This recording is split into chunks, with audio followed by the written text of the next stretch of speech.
commoditized consumers for so long, they have now commoditized them. Consumers are just going through their lives. So whatever has the least amount of resistance is the easiest path is what they're going to pick. And that's what they're loyal to. They're not loyal to the dealership they went to last time. They're loyal to, I need an appointment tomorrow at 2 p.m. Who can get me in? Welcome to Retention Roadmap, Navigating Service Success for New Car Dealerships. I'm your host, Bill Springer. Today's podcast is sponsored by DriveSure. DriveSure helps new car dealerships remain the go-to provider for maintenance, tires, and repairs. For information on how DriveSure can help your dealership, go to drivesure.com/dealership solutions. My guest today is Kimberly Cowan, president of Slide-In. Kim has spent years helping automotive organizations better understand the customer experience and how seemingly small moments of friction can quietly erode loyalty over time. Today, we're going to talk about what Kim refers to as the vanishing customer. Customers who don't complain, don't leave bad reviews, and don't create scenes. They simply stop coming back. We'll explore how customer expectations are changing, why convenience and ease increasingly drive loyalty decisions, and how dealerships can identify and eliminate the operational friction points that quietly undermine retention. So, Kim, welcome to the podcast. Hi, thanks for having me, Bill. Excited to be here. Yeah, thanks for being here. Really appreciate your time today. I think it's a great topic and look forward to digging into it right away. Okay, because I love talking about it. So let's do this. Cool. Excellent. So I really love the phrase vanishing customer. What exactly does that mean, Kim? So the vanishing customer is the person that came in, they got their oil change, they took everything, every service offered in the RO, gave you high results on your CSI scores after, and then you never heard from them again. Yeah. They stopped answering texts. They stopped opening the reminders. They just quit you. Just like you hear in business, we see that like from a job perspective, we see that on the consumer side. You and I do that every day.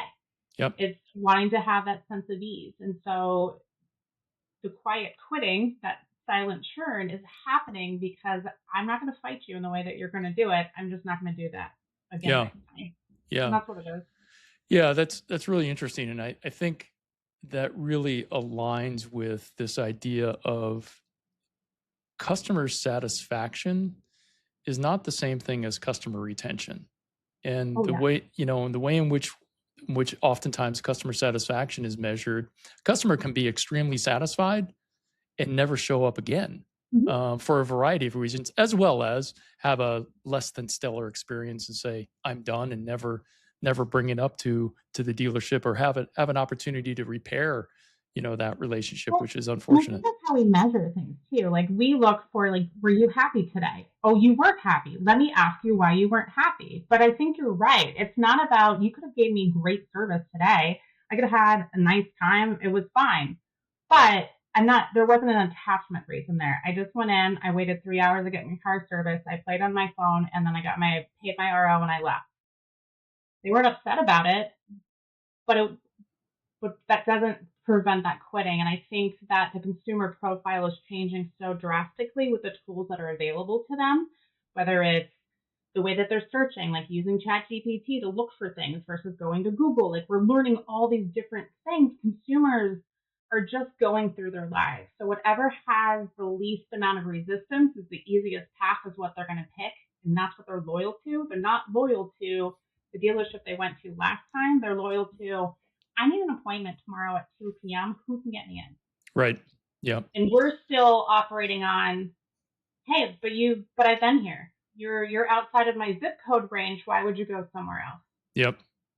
Yeah, I think you bring up an interesting point about the friction in that relationship, which I want to get to in a moment. But before we leave this issue of customers who don't say a word but never come back, do you think that dealerships are missing kind of do you think it's an emotional disengagement or something that is just really hard to put your finger on and identify?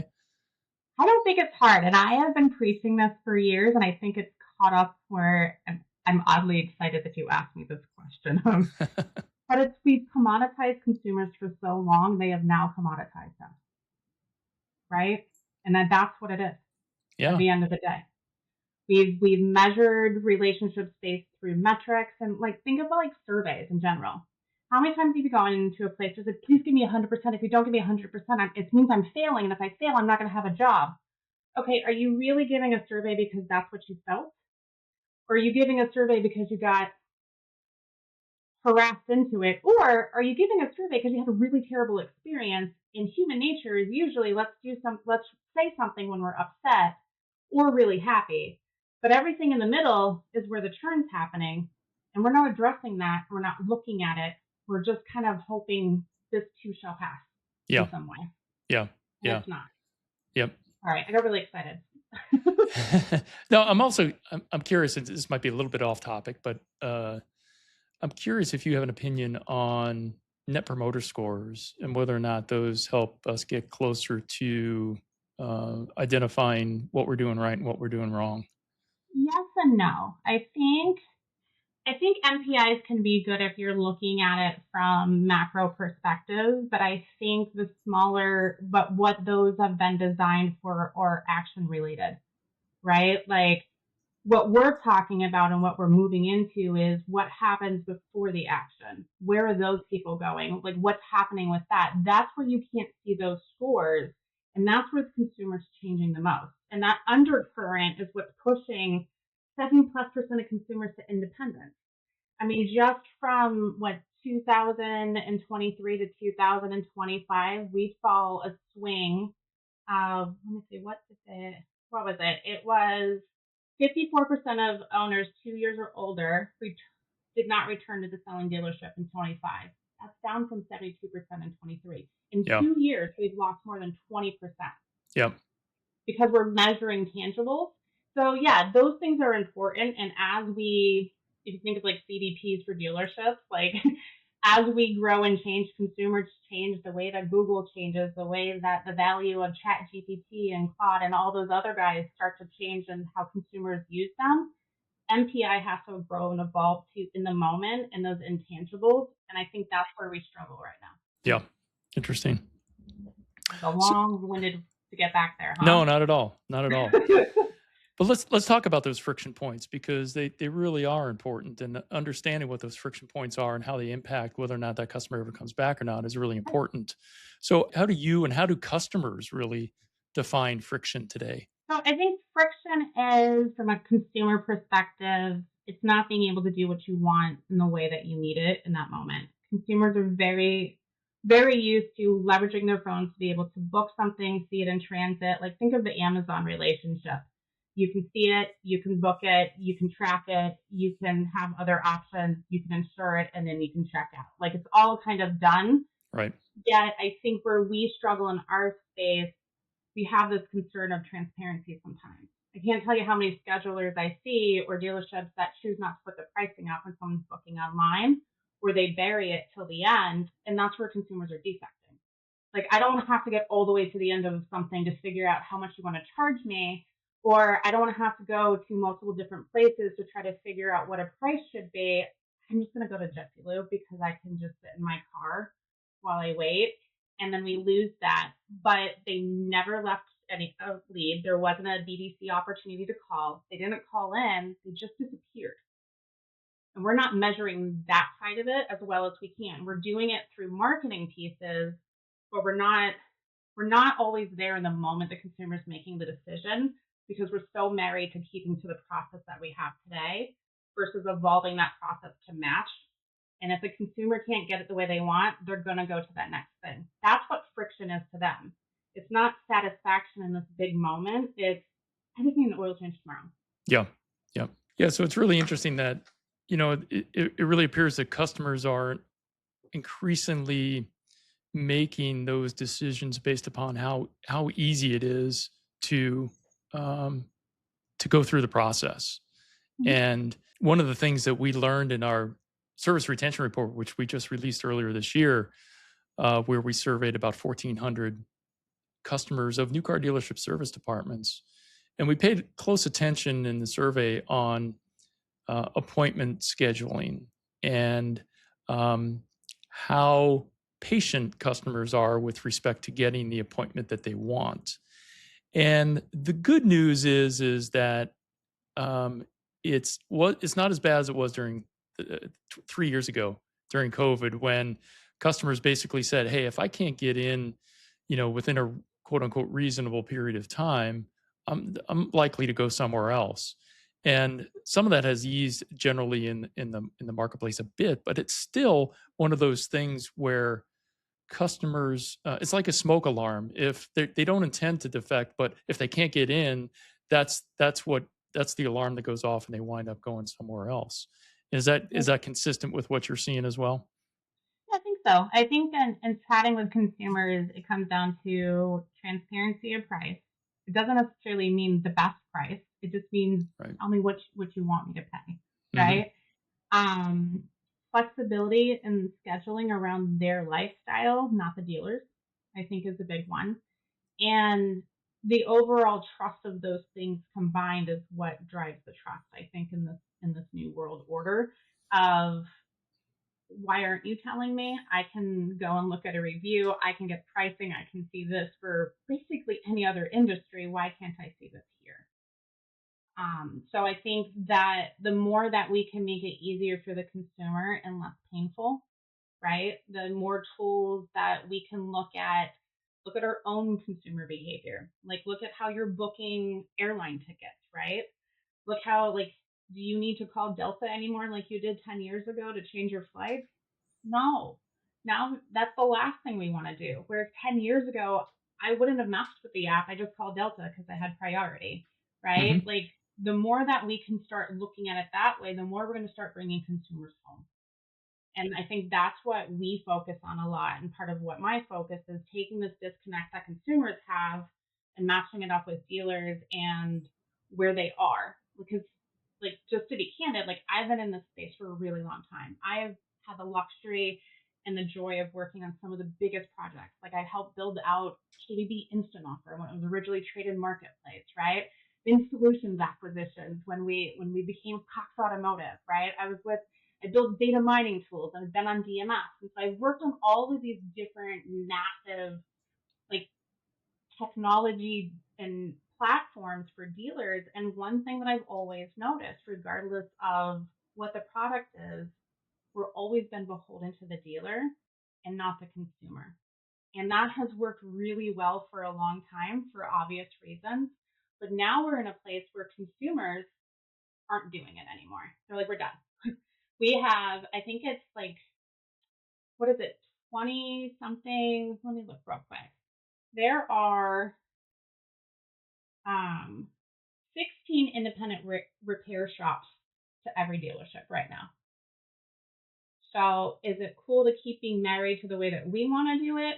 And I'm guilty of it. I've gone into the dealership and said, okay, here's your process. Like building out CRMs. The beautiful thing of CRMs and DMSs is beautiful thing about automotive is we've always been we may have manufacturers, but it also is family owned, right? And Hmm. then it also has both the best of both worlds, right?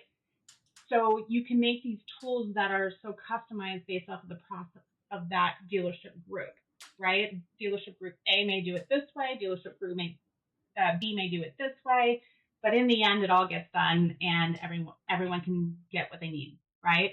The consumer, though, has been lost along that way in some way. We instead of saying how is the consumer behavior happening and what are they looking for, and looking at parallel industries, right? What's going on in home services? What's going on in the restaurant and retail? Like some of those things, and trying to apply some of that, we keep trying to force consumers into the way that our processes are, and that's driving them away. Yeah. So bring them home.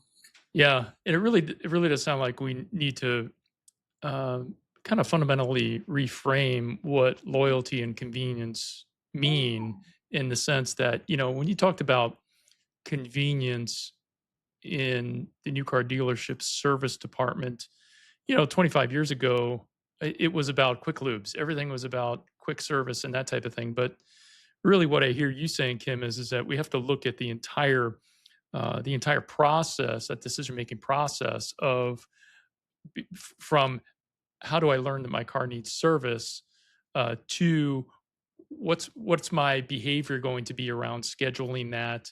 What am I going to do? And what you're saying is the friction associated with that needs to be super low. Otherwise, because customers just don't have the patience for it today, based upon their other experiences in the digital world. Correct. Correct. Yeah. Absolutely. Yeah. The easier we can make it up front, like kind of what you're saying, 20 years ago it was give them the VIP treatment from when they call in, give them this, give them that. Yeah. And that's very important, right? But I think that the VIP treatment is not the same to a consumer today as it was the consumer 20 years ago.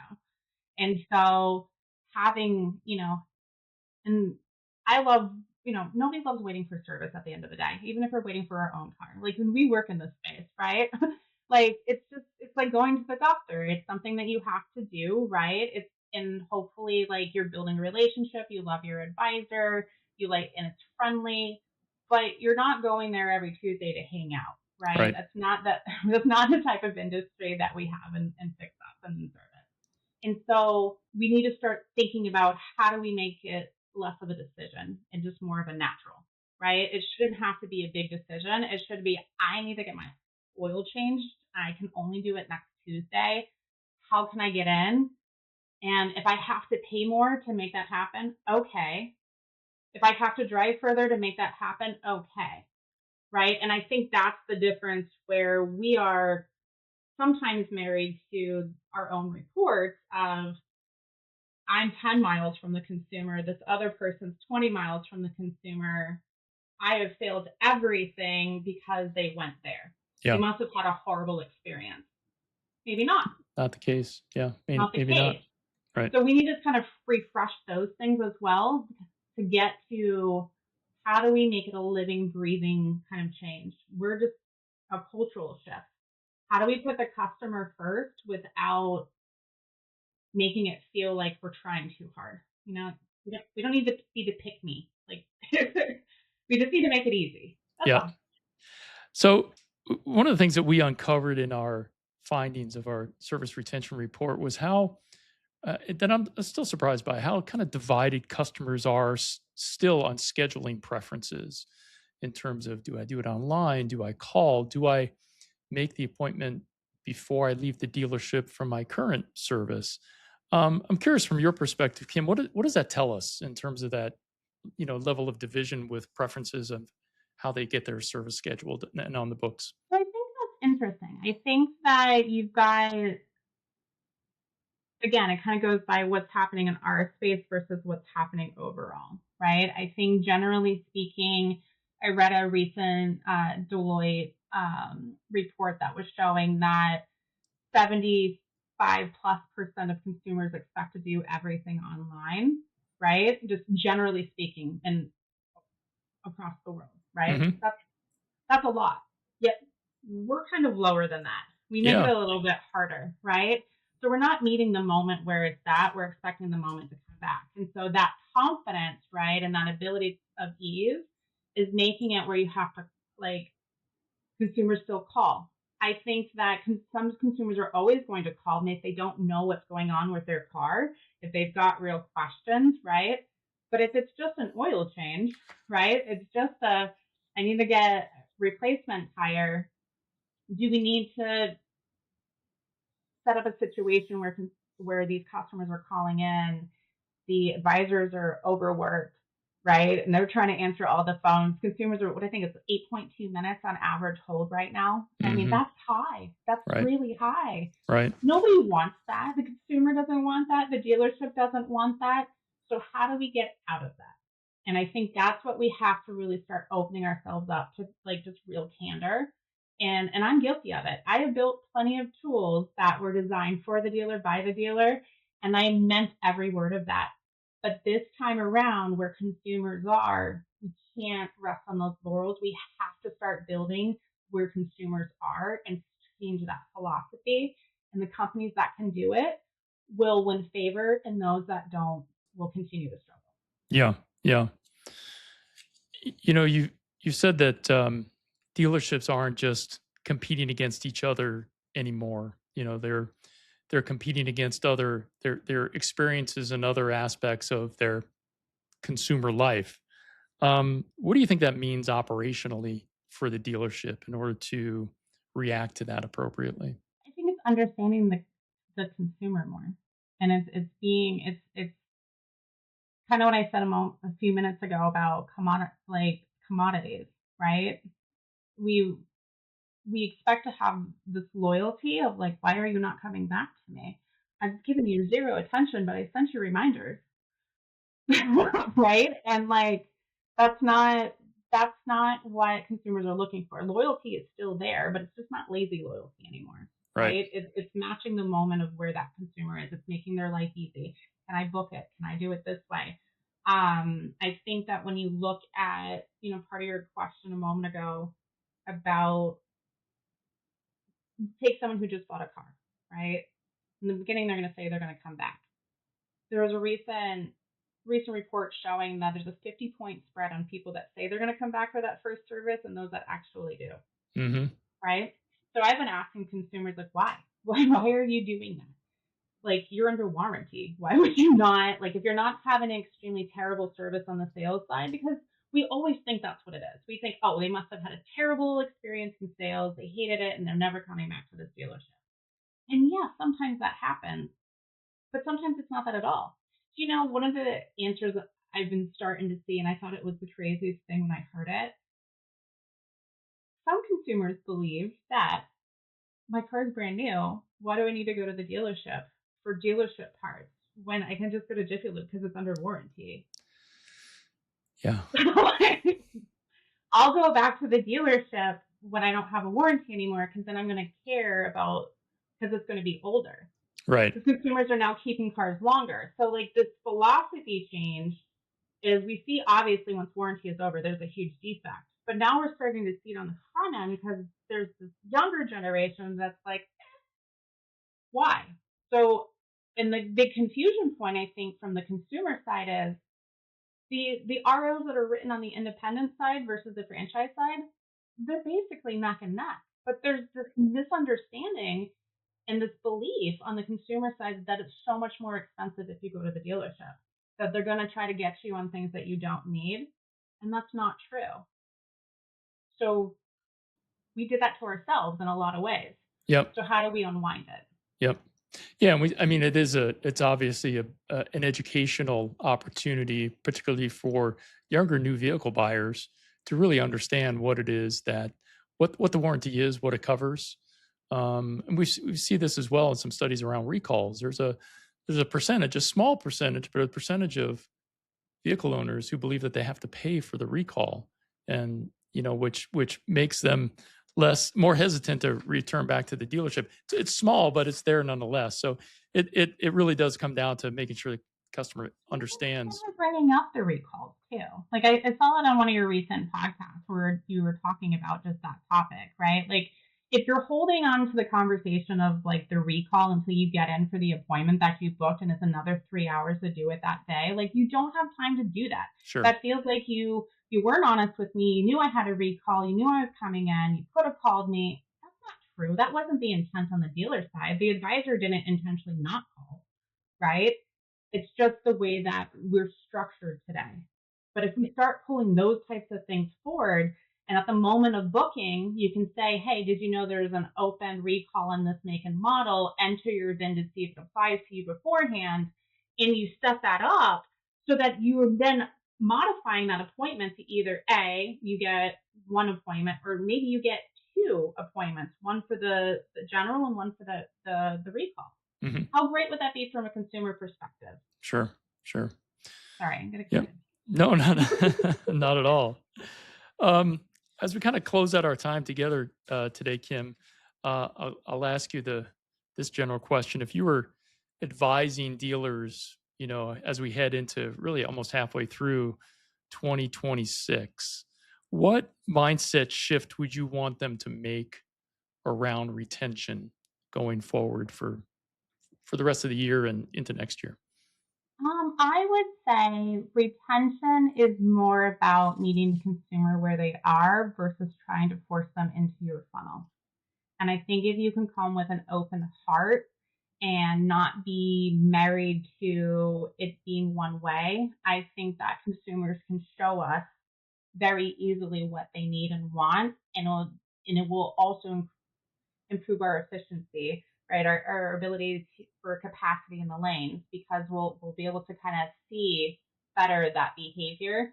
I think dealers also can work on looking for the silent signs of the silent churn we talked about early Yeah. on, right? Like that's Yeah. the early signs are quiet, right? That's the customer that delays maintenance. That was typically good before. It's the person who stops opening those reminders, right? Like we get those notifications, but when we're sending out mass email campaigns, we're not always checking for those nuances, right? And that nuances is where we're losing our customers, and that's where we need to get them back. Yep. Those customers right on the margin for sure. Yeah. Exactly. Well, you've given us a ton to think about here today, from silent customers to silent customer churns, and making. And I love the concept of reframing that whole process from the consumer's perspective of how do we make this transition and transaction as friction free. I think is really helpful to think about what your constraints are, what the constraints are for the consumer in your process to get them into the dealership is super key. I think you'll see over the next 12 months for myself, like this is going to be things that I really start talking about and really starting to put together. Is I think there's a disconnect, and I think that we need good champions that are driving some of that consumer communication in a different way to dealers. Part of what we're doing at Sliden is directly related to doing just that. It's just taking that friction out on the consumer and giving the dealer, that second bat at the consumers they already lost. Hmm. So think of it like an open table setting, right? So Yep. like you may know where you want to go, or you may have no idea. You just want to go to dinner next week at 7 p.m. for 7 people, and you would like to have Mexican food. Tell me what's available, right? Like that's how consumers shop today. And so that's where we need to kind of meet them and all the things we're doing. Cast a So wider net. Yep. exactly. We'll be your partner. We'll help you get there. Yep. For sure. Well, Kim, if any of our listeners would like to get a hold of you, what's the best way for them to do so? They can reach me at kimberly.cowan@sliden.com, or they can call my cell phone. Okay. Well, we'll put. Do we do that on If here? you'd like, it's up to you. Sure. How about email? Okay. We'll do the email. So Yeah, we'll do we'll the email. we'll include your email address and contact information and LinkedIn profile in the show Yeah, notes as well. absolutely. So, Kim, thanks so much for being on Retention Roadmap today. Really appreciate it. I appreciate you as well. Thank you so much, Phil. Have a great one. My pleasure. You've been listening to Retention Roadmap, navigating service success for new car dealerships. Subscribe on Spotify, Apple Podcasts, YouTube, or wherever you get your podcasts.